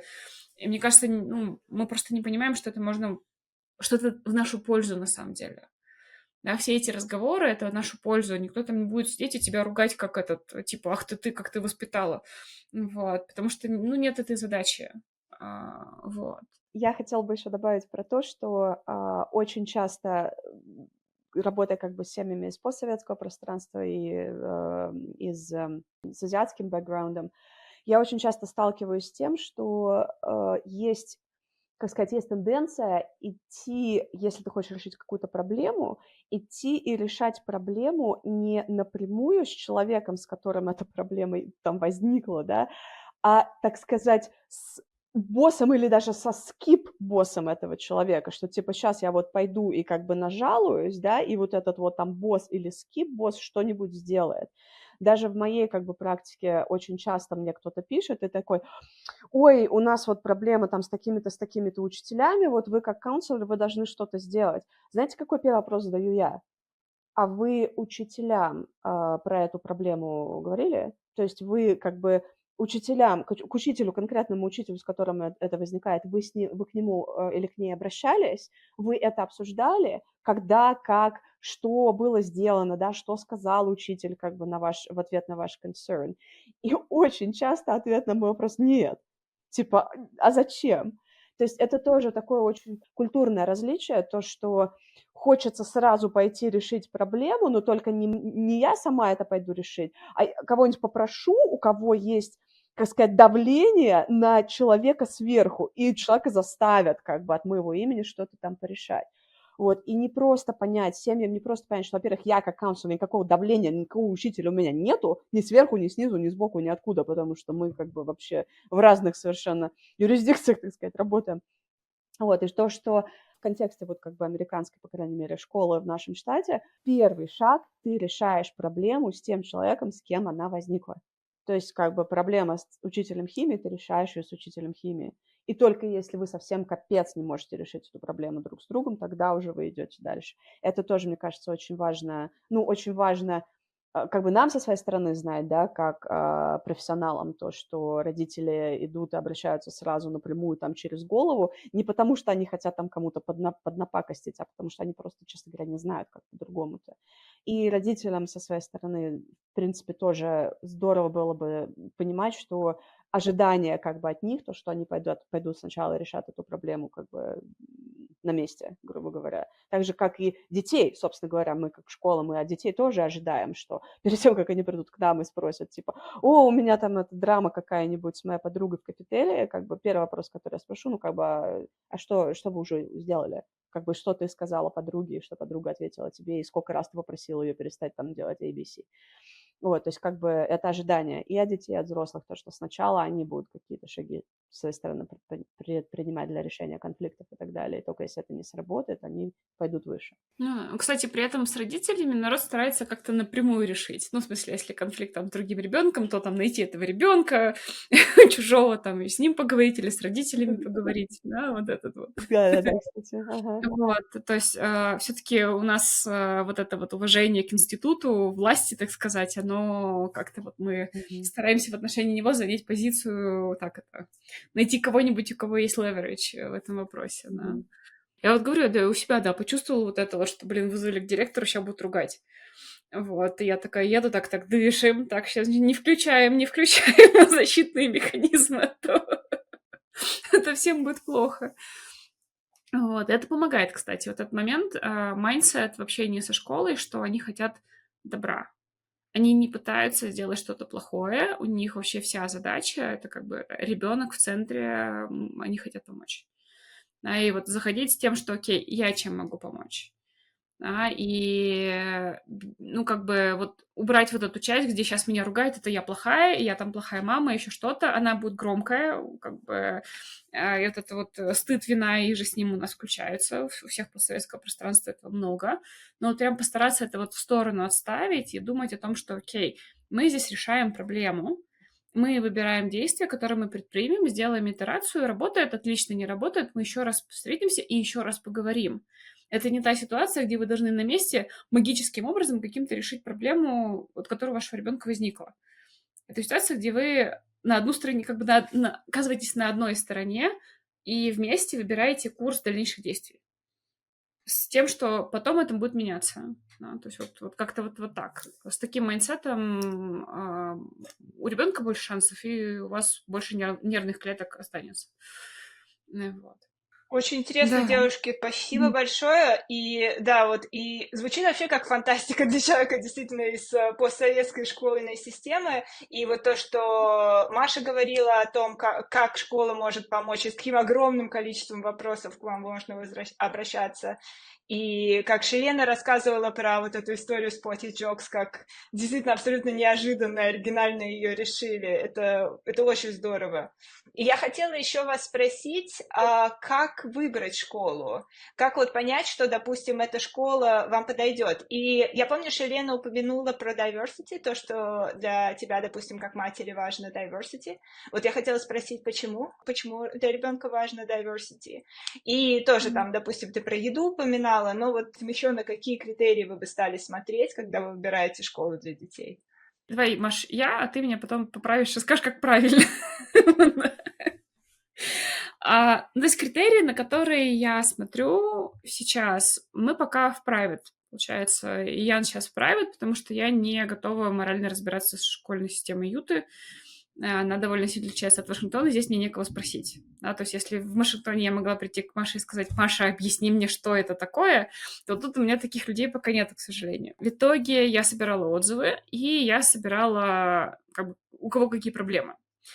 с разными школами. Для меня важно, чтобы, да, было diversity, было разнообразие, потому что я не раз и не два уже в Юте сталкивалась с тем, что, как бы, ну, ты иммигрант, там второй язык это не... Они, с одной стороны, вроде хорошо, но на всех иммигрантов все немножко снизу смотрят, и это ощущается. Особенно после Вашингтона, прям заметно. Вот. И еще одна причина здесь конкретно — это большое мормонское население, которое, оно вроде говорят, что очень дружелюбное, и это правда, но отыграть оно может еще в ту сторону, что они сами по себе, ты сам по себе. И я не хотела создавать Яну, как бы, и Кире потом среду, где есть вот эти вот риски изоляции. Изоляция — один из самых высоких факторов, вот, ну, вообще, ты не можешь интегрироваться, если ты в изоляции. Да, соответственно, возможность создавать контакты, возможность создавать дружбу, она очень важна. Вот. И что он вот в diversity школе будет, то есть у него будут родители, которые тоже, скорее всего, с высшим образованием, оба работающие, потому что, ну, чтобы вообще платить за частную школу, все-таки мы говорим про какой-то определенный уровень дохода. Мы не миллионеры, но, тем не менее, мы считаем это важным. Вот. А во-вторых, он будет в школе, где все пытаются, ну или не все, но большая часть пытается вот этот конфликт двух идентичностей сделать. То есть у них, может быть, это китайская там, и американская культура дружит, но тем не менее они тоже проходят через вот этот вот identity gap. Да? Нам нужно соединить две культуры. Соответственно, если есть разделенный опыт, проще сформировать длительные связи. И даже если этот опыт, он как-то... Это не про разные культуры, это про то, что я понимаю, о чем ты. У меня тоже предки говорят на другом языке и едят странную еду. Вот. И это важно, хочешь не хочешь. Дальше, естественно, я смотрю на академические вещи, но тут у меня конкретно оба ребенка, они strong-willed, да, вот это, из которых волишь, и плюс шило в попе. То есть мне важна как бы среда, где нету жесткой структуры, вот в формате, мы тут ходили в школу Challenger, вот, и можно носить носочки только 3 цветов. И нельзя никаких там обуви с подсветкой, еще чего-то. Если я представила ребенка, который в этот момент у меня носил радужные подсвечивающие шузы, только миксовывает, он миксует носки, он никогда не одевает одинаковые пары. Он вполне может пойти в школу в пижаме, я не буду с ним на эту тему спорить. Еще на эту тему я с ним не спорила. Вот. То есть, и вот пытаться запихнуть его вот в такую среду, я такая думаю, ну зачем? Вот зачем я буду ему ломать мозг об эту штуку, которая явно на него не ложится? Да? И он поэтому идет в Монтессори школу, где у всех немножечко индивидуальный план, где будет подстраиваться под него, где вот будем переписываться чуть ли не каждый день с учителями на тему там что делать и так далее. То есть это аспекты, они и про культурные вещи, и про академическую, и про то, что важно для нашей семьи. То есть это не только про факторы, там, вот, чтобы ребенка было 5, 5, 5 везде, или какие там оценки в школе. Кстати, не знаю, какие оценки в американской школе.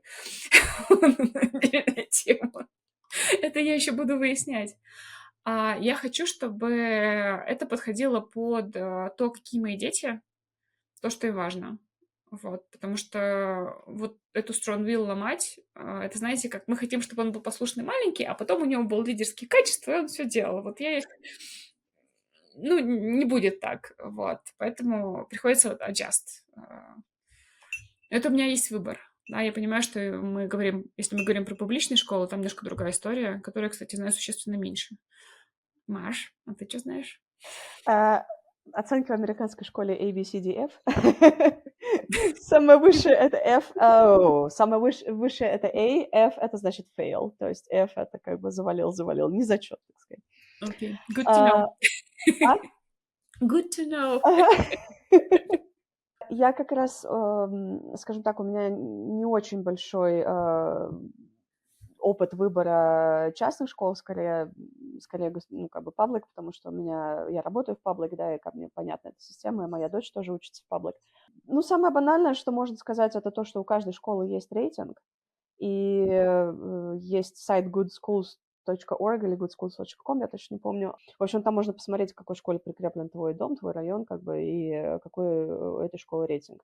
Другой вопрос, что, как говорится, не рейтингом единым, ведь рейтинг, он очень часто формирован исключительно за счет показаний тестовых, да, то есть за счет результатов каких-то экзаменов государственных, да, там на каждом уровне школы они свои. И как бы чем выше общий балл, так сказать, написания этого экзамена, средний, да, по всей школе, тем типа и рейтинг выше. И я догадываюсь, что для кого-то это очень важно. То есть, конечно, наверняка в каждом родителе хотелось бы, чтобы их ребенок учился в школе, где он может чему-то объективно академически научиться. Это же, не последнее как бы значение имеет. Вот. И при этом, конечно, опять же, по крайней мере, в Вашингтоне есть сайт OSPI, да, Office of Superintendent of Public Instruction. Там про каждую школу, про каждый дистрикт можно посмотреть их портфолио. Какой преподавательский состав в каждой школе. Не как бы имя, фамилия, да, а вот по возрасту, грубо говоря. То есть больше там молодых учителей или больше более опытных, более взрослых учителей, да. Как бы какой этнический состав студентов, как бы сколько человек учится в целом в школе, какой процент из этих студентов получает бесплатный ланч, какой процент этих студентов, это значит низкий доход в семье, да, если бесплатный ланч тебе положен, какой процент студентов как бы платит за свой ланч, какое количество, какой процент студентов на special education, какое количество студентов, для которых английский не родной язык, да, то есть эту всю статистику можно легко посмотреть, это public information, потому что мы говорим про public schools.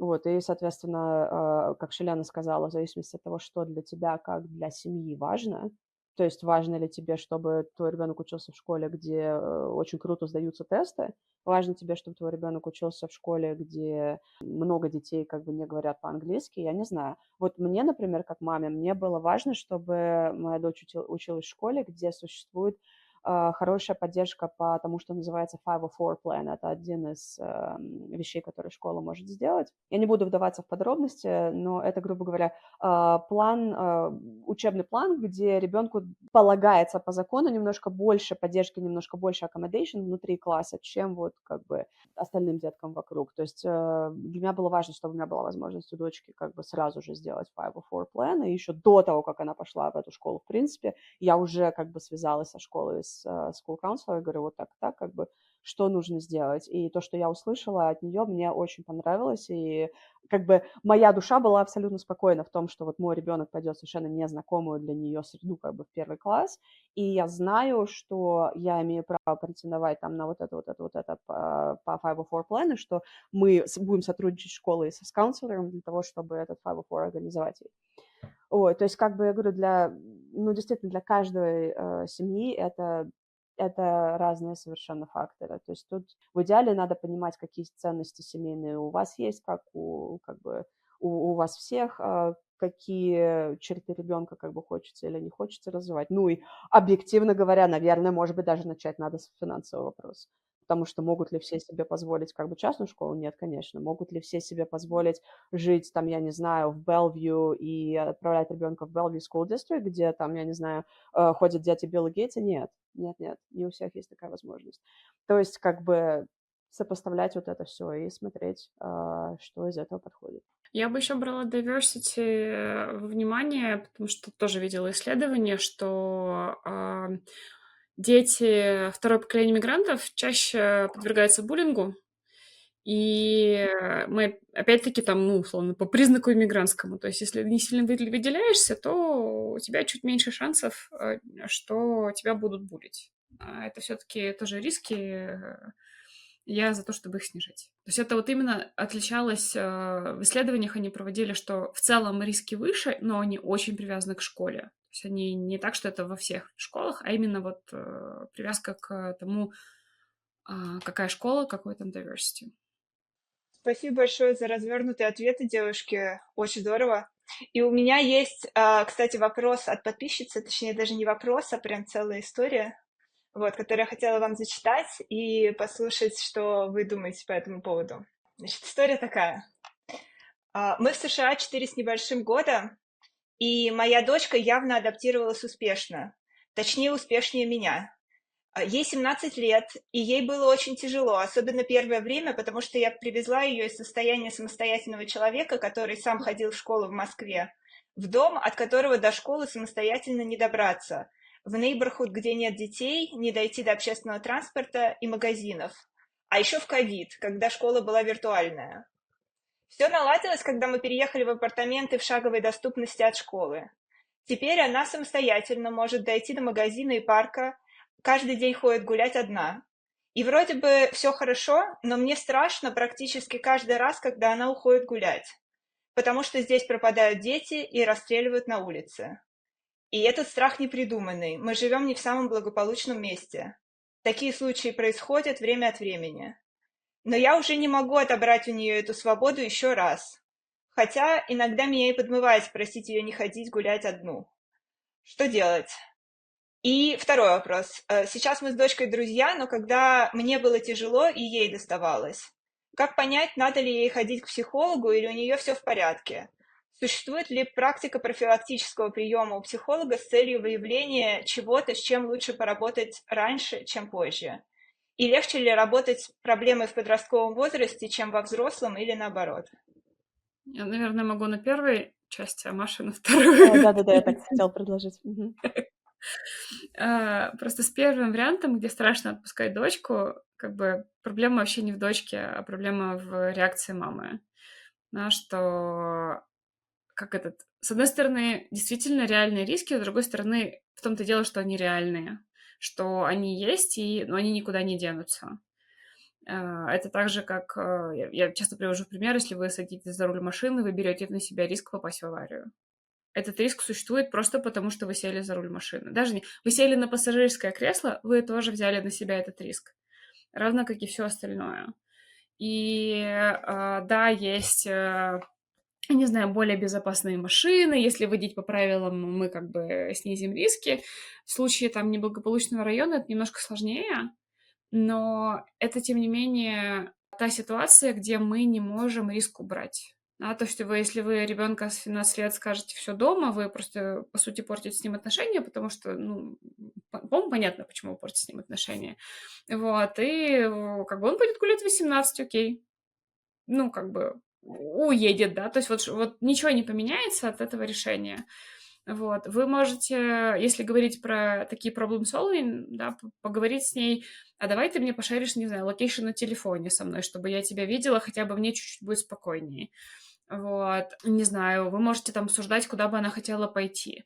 Но здесь тонкий момент. Вы не можете ее от этого риска оградить. Никак.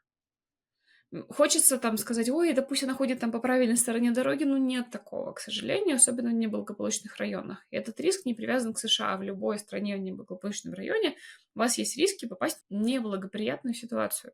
То сегодня заговариваюсь. Вот. Они просто есть. И их приходится принимать, и это работа именно с внутренней тревожностью, что мозг постоянно генерит страшные картинки, и вот наше умение работать с мозгом, чтобы он, скажем так, генеря страшные картинки, не вводил в состояние паники, это наш навык. Он не привязан к дочери вообще никак. Это взрослая терапия. А дочь, не знаю, вот чем она там будет заниматься? Это ее дело, она взрослый человек уже практически. Да, то есть вот фокус на себя. Фокус на то, чтобы работать со своей тревожностью, фокус на то, чтобы контролировать свои мысленные процессы. Если помогает молиться, верить в хорошее, не знаю, зажигать свечки, любые варианты, но именно думать об этом так, это моя работа с моей тревогой. Дочь и ее поведение здесь ни при чем. Вот. Что ты улыбаешься, Маша? Не-не-не, я просто... Очень прикольный ответ. Я, когда Наташа зачитала этот вопрос, я подумала про location sharing, но твой ответ мне понравился намного больше. Я же со взрослыми работаю. Это же мой фокус. Справедливо. Я отвечу на вторую часть вопроса. Наверное, так, как бы для контекста немножко. До переезда в Америку я почти 10 лет проработала учителем английского как иностранного. Я работала, правда, со взрослыми, как бы, но тем не менее. Это был большой опыт, как бы я начинала с того, что там, грубо говоря, вообще не понимала, что я делаю, как я делаю и так далее, и только следила за коллегами, и как бы до того, что я сама уже как бы консультировала своих новых коллег, скажем так, по поводу того, как более эффективно преподавать и что можно такое прикольно придумать в классе. Так вот, когда ты работаешь со взрослыми людьми в качестве учителя, то ты видишь, что у них в плане английского языка, например, уже выработались какие-то структуры в голове, там, да, грамматические, вокабулярные, которые либо, как бы, грубо говоря, правильные с точки зрения, как бы, языка, да, либо они капец вообще просто неправильные. То есть эти просто вот как я не знаю, там, Hotel California, да, как бы, он же hotel, но в песне поется hotel для рифмы, и все почти уверены, что отель это будет hotel, конечно, не hotel, а hotel, ну, неважно. То есть когда ты сформировал определенное количество каких-то вот, я не знаю, навыков, скиллов, умений, каких-то паттернов, которые уже врослись, так сказать, в подкорку твоего мозга, то во взрослом возрасте вышибать эти паттерны оттуда намного сложнее. Ну, ты хоть 3 раза, там, 5 раз, 10 раз скажешь, что это hotel, а они все равно будут говорить hotel, потому что они так привыкли. И вот вопрос как бы подписчицы очень сильно мне это напомнил ситуацию, потому что можно ли работать во взрослом возрасте с какими-то вещами, которые можно было бы там как-то проконтролировать в более младшем возрасте? Ну, понятное дело, что можно, конечно, можно, нужно. Другой вопрос, какой как бы ценой это достанется. Потому что когда ты как бы функционируешь по определенным каким-то стандартам и по определенным паттернам всю свою взрослую осознанную жизнь, потом их как бы выскребать и заменять на новые намного сложнее, чем как бы сразу заселять, грубо говоря, в голову какие-то более адаптивные, более функциональные паттерны, да, как бы и сразу уже во взрослом возрасте с ними жить. Поэтому можно ли во взрослом возрасте? Ну, можно, да, в конце концов, да, она сама себе, она как бы, да, она вырастет и сама себя заработает на эту терапию, решит, как бы, что ей нужно и как ей нужно, да. Но логично ли сделать это превентивно? Да, конечно, потому что во взрослом возрасте она меньше денег, скорее всего, на это потратит и будет более уже как бы высокофункциональной, что ли, в разных контекстах. Что касается как бы превентивной терапии и непревентивной терапии, ну, как сказать, здесь такая немножко палка о двух концах. То есть, с одной стороны, как говорится, if it ain't broken, don't fix it. То есть, если ничего не болит, если ничего не беспокоит, ну зачем тогда идти это чинить, если и так нормально? Да, то есть, как бы, если всех все устраивает, если ты можешь функционировать так, как ты можешь, и у тебя это хорошо получается, и как бы, и ты счастлив, и все, как бы, и все вокруг не замечают ничего странного в этом, ну а зачем тогда? Ну, то есть, как бы, значит, значит, ты сам справляешься, у тебя внутренних механизмов достаточно, чтобы делать что-то с этим самому. Как бы, и здесь сразу назревает вопрос, а что-то broken или нет, и что-то сломалось или нет? Из вопроса, как бы, мамы видно, что она переживает за свою дочку, и это, как бы, это понятно, это классно, потому что родители всегда, как Елена говорит, самые лучшие адвокаты за своих детей. Вот. Я бы задала вопрос, а дочка сама как думает? То есть как бы ей бы хотелось что-то улучшить, ей хотелось бы с кем-то поделиться, ей хотелось бы, есть ли у нее потребность в том, что, блин, я хочу, чтобы меня выслушали, я хочу, чтобы я как-то вот более лучше с чем-то справлялась сейчас и через год от сейчас, потому что через год от сейчас я буду уже в колледже. Ей это нужно или нет? Потому что ей это не нужно, даже если мы ее сейчас засунем в эту терапию, она такая, я, конечно, тут с вами посижу как бы час, потому что вы все настаиваете на этой платите за меня, ну как бы whatever. Вот, но если ей это нужно, то да, конечно. То есть нужно сейчас, давайте сейчас. Вот так. Я абсолютно согласна с тем, что да. С тем же английским, если туда тебя засунули даже самому классному преподу, но насильно, это тоже будет не сильно хорошо работать, даже если это будет в правильном возрасте. Это все-таки две вещи должны сойтись. Желание самого клиента, да, и потребность. Класс. У меня, кстати, вот очень сильно отзывается самой то, что Маша говорит, как человек, которому надо было бы пойти в терапию в 18, а пошла я в 28. Я могу сказать, что да, вот этот вот 10 лет гэп сильно усложнил мою собственную личную терапию. Поэтому да. Но в то же время мне, опять же, тоже очень сильно отзывается то, что когда у человека нет запроса, когда у человека нет внутреннего желания с чем-то работать, мне кажется, терапевту, ну, может быть, очень хороший терапевт чем-то и поможет, но это в разы усложняет терапию. То есть я могу там, допустим, по себе сказать, что когда очень критическая проблема, которую я понимаю, что там я не могу не решать, все сразу решается буквально за несколько сессий. Как только дело доходит до чего-то хронического и того, что у меня там внутренне есть резистанс, а даже если я сама прихожу в терапию и сама вроде как хочу это решать, это сразу затягивается на месяца. Да. Мгм. Девушки, а что такое вообще, вот, допустим, хорошая адаптация ребенка в эмиграции? Вот есть какие-то критерии, что ребенок адаптирован, допустим, для родителя, чтобы понимать? У него есть как-то нормальная академическая успеваемость, есть друзья, нормальный сон, нормальное поведение. Ну, то есть, как, грубо говоря, как нормальный ребенок. Ну, в смысле, вот у него нет никаких таких проблем. И нет конфликтов и в школе, и дома. То есть, например, если говорить именно про иммигрантскую составляющую, то он, с одной стороны, нормально говорит по-английски, ну, если мы говорим про США, да, то есть он приходит домой, и нормально, желательно, чтобы он говорил на своем языке семьи, или как-то вот семья вокруг него как-то подстраивалась, то есть это не было причиной бы конфликта и дополнительного стресса для него. Вот. И если говорить вот про там какие-то вещи, которые можно сделать, да, это чтобы он был одновременно exposed, как это будет по-русски? В общем, у него был контакт и с местной культурой, да, да, и одновременно контакт со своей родной культурой, там, не знаю, фильмы, мультики, родственники и же с ним. Вот.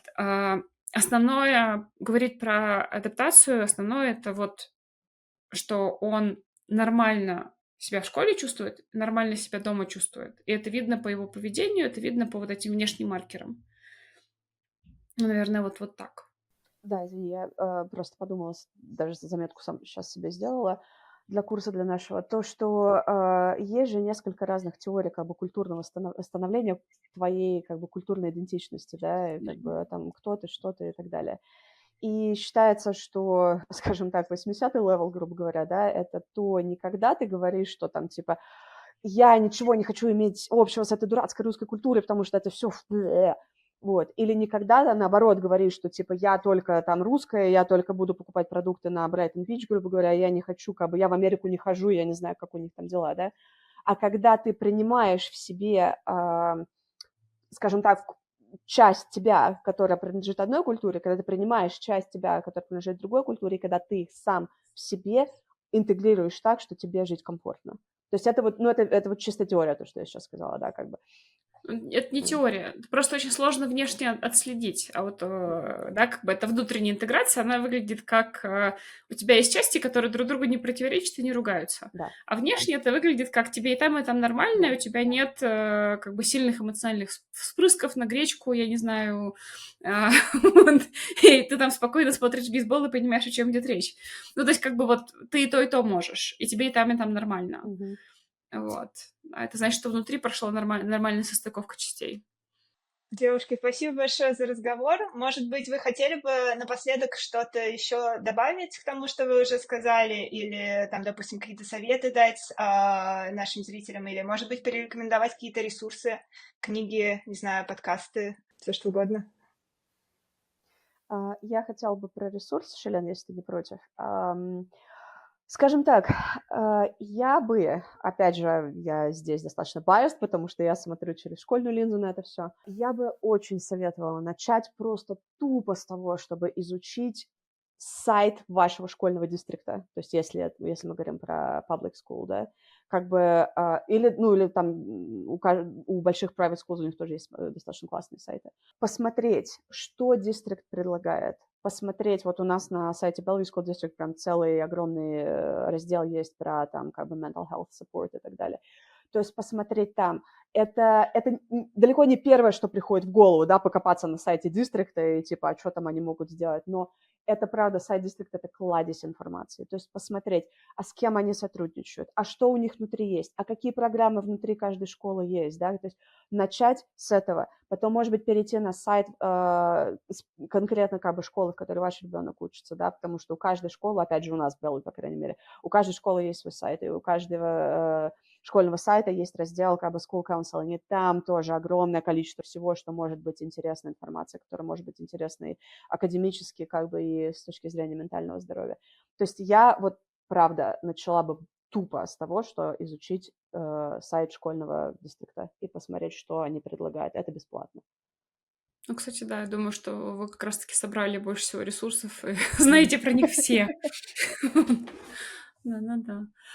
Я, наверное, вот как общая рекомендация, изучайте жизнь своих детей и жизнь вообще школы, и мира вокруг вот в режиме, что там, да, знаете, какие системы оценок в школе, вот, куда на что обращать внимание, понимаете, в какие игры они играют, потому что, да, правила бейсбола, мне вот тоже надо, наверное, освежить, если у меня ребенок пойдет в самый бейсбол играть или еще что-то. То есть вот в данном случае они дети, и они не обязаны к вам идти. Да, все, что связано с я хочу узнать про ребенка, это моя ответственность пойти и выяснить это про ребенка.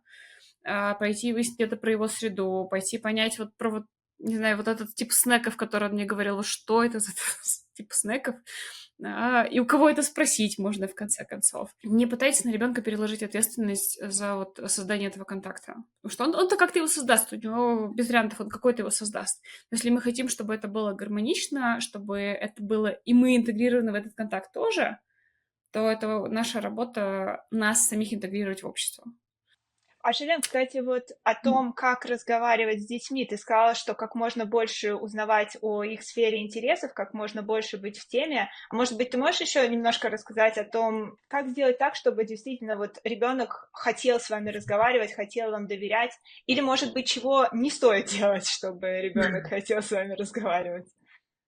Наверное, вот общий такой совет, рекомендация, как этот, если вы хотите говорить с ребенком, точнее, слушайте ребенка внимательно и не показывайте, что вам что-то не нравится. Потому что у него самое главное желание — это быть хорошим. То есть тот момент, когда он там рассказывает, вот, я там сделала такую вот фигню из палочек, я не знаю, я тут Маша присылала фото Яна детских его рисунков в семье, и мы просто ржали в голос, и я не буду это показывать, это просто порнография полнейшая, просто реально порнография. Вот, но в моменте я не могу ржать. Точнее, я могу, но я говорю, малыш, это от счастья, потому что это такой классный. Смысл в том, что наша реакция для него показатель того, что можно приносить, а что нельзя. Если мы будем реагировать с, не знаю, страхом, отвращением, нам будет тяжело, он это не будет приносить.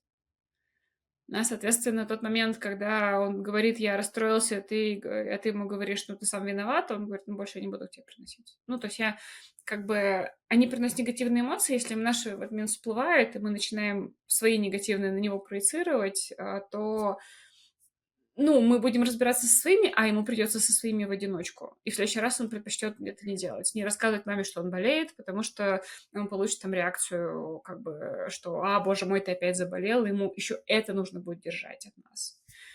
Вот. И не знаю, у меня муж, например, никогда не рассказывает своим родителям, что он там болеет или плохо себя чувствует, и там про детей тоже никогда не говорит, потому что там начинается... Он как бы не готов держать их эмоции на тему того, что он болеет. Вот. И то же самое касается всего остального. То есть любые там скандалы, драки, первое, быть на стороне ребенка с позиции того, что да, ты расстроился, я слышу, было неприятно, давай разбираться, я на твоей стороне. Вот это прям вот это вот, что как бы наши дети, ну, не будут делать фигню просто так, они хотят быть хорошими всегда, базово они хотят. И если из этой предпосылки приходить, то, что настолько было плохо, что он ударил, например, да, не орать, что ах ты ж, не знаю, там, ругательное слово, вот, слушай, тебе было реально паршиво, раз ты ударил, давай разберемся, я на твоей стороне, чем я могу тебе помочь. Вот этот подход, он даст ребенку защиту быть самим собой рядом с вами. Вот. Это навык, это не приходит само по себе, это не приходит само по себе даже терапевтам, вот поверьте, как бы мои дети найдут, что рассказать своему терапевту. Вот, но важно, чтобы они хотели вам что-то рассказать, надо, чтобы у вас была среда, в которой, что бы они ни рассказали, это нормально. Вот. Это, наверное, вот единственное, что самое большое. Потому что с тем, что это нормально, и мы разберемся вместе. Даже если вы не знаете, как с этим разбираться, вы говорите, мы разберемся, я сейчас пойду почитаю, я не знаю, я пойду поговорю со school counselor, я пойду поговорю с подругой, позвоню, не знаю, там, сессию с Машей поставлю в конце концов, да, еще что-нибудь, мы разберемся, я на твоей стороне. Вот. Я абсолютно согласна просто под каждым словом, то, что Шелена сказала. Я, наверное, еще опять же, как бы из своего рабочего опыта хотела бы добавить то, что очень часто, особенно чем старше становятся дети, да, тем больше они загружены в плане вот школы и внешкольных активностей. И тем чаще я от родителей слышу, то есть на ответ на вопрос, там, когда последний раз вы с ребенком проводили какой-то quality time, да, вопрос такой, ну, ответ как бы, ну, вот, мы часто ездим, там, я не знаю, я вожу его на тренировки, там дальше у нас виолончель, а потом у нас бассейн, а потом у нас там туда-сюда, и по выходным у нас там, я не знаю, урок китайского языка. Вот, и как бы, quality-то там где? Ну, то есть, да, я услышала, что вы очень много делаете для того, чтобы развести вашего ребенка, чтобы организовать ему огромное количество, как бы, активностей, которые ему, возможно, даже интересны. Ну, как бы, а вот ваше-то время, вот ваш с ним, где, чего? Мне кажется, про это очень важно не забывать, что в любом возрасте, даже если ребенок уже подрос, да, как бы классно находить моменты того, что вам обоим интересно делать, и делать это вместе. Это не должно быть целый день, господи, это не должно быть, там, я не знаю, целые выходные, но хотя бы там раз в 2 недели, хотя бы там по несколько часов. Ну можно же сделать что-то, у чего нету конкретной пользы, да, такой измеряемой пользы. То есть как бы пойти в кино просто для того, чтобы посмотреть кино, а не ради того, чтобы там, я не знаю, чему-то новому научиться. Или пойти съесть там кофе с круассаном просто потому что, а не потому что во что бы то ни стало перед тренировкой надо, значит, подзаправиться и перекусить или что-нибудь такое. То есть сделать что-то, что вам обоим классно и в кайф, просто потому что. И мне кажется, это очень важно, когда ребенок видит, что как бы вам, как Шиляна говорит, да, вам с ним интересно, вам с ним как бы, вы его слышите, вы его видите. И вы не только требуете от него там то, что ты должен там на это и везде успевать, а то, что еще как бы вы с ним просто потому, что вы его любите еще. Класс. Спасибо большое. И мне кажется, что это прекрасное окончание разговора. Спасибо большое, девушки. Очень приятно было с вами общаться. И я уверена, что этот разговор понравится не только мне. Смотрите, если будут какие-то вопросы, я вам обязательно передам. На этом на сегодня все. Спасибо большое за просмотр. Если у вас остались вопросы или если вы хотите поделиться своими личными историями, оставляйте, пожалуйста, их в комментариях. Мы с девушками с удовольствием с вами пообщаемся. Если вам понравилось, ставьте лайки, подписывайтесь на канал и до встречи на следующей неделе. Пока-пока.